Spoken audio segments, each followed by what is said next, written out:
City, dans la banlieue sud de Londres. Ces émeutes, David Cameron refuse de les qualifier de crise sociale. Ce n'est pas de la politique, mais du vol.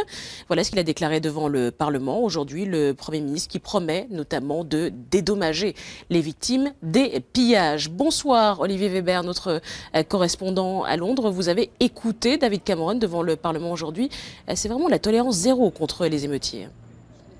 Oui, fermeté, c'est vraiment le mot d'ordre de David Cameron qui tente de coller au plus près à l'opinion publique. Alors parmi les nouvelles mesures anti-émeutes annoncées par le Premier ministre devant une session extraordinaire du Parlement, il y a tout d'abord un recours à l'armée si nécessaire. C'est une nouveauté, mais c'est ce que réclamait l'opinion publique britannique. La police également dispose de nouveaux pouvoirs pour notamment retirer les masques et les cagoules de toute personne suspectée d'activité criminelle.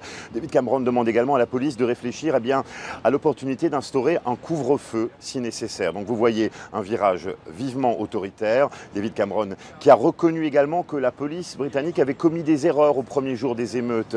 Il n'a pas dit un mot en revanche de sa propre erreur à lui. David Cameron a attendu 3 jours avant de rentrer de vacances. Le Premier ministre également critiqué par l'opposition pour sa politique d'austérité. Elle prévoit une réduction de 20% du budget de la police. Retirer cette mesure réclame l'opposition et pour l'instant David Cameron ne cède pas sur ce point. Il y aura toujours des coupes budgétaires. Olivier Weber en direct de Londres, merci à vous.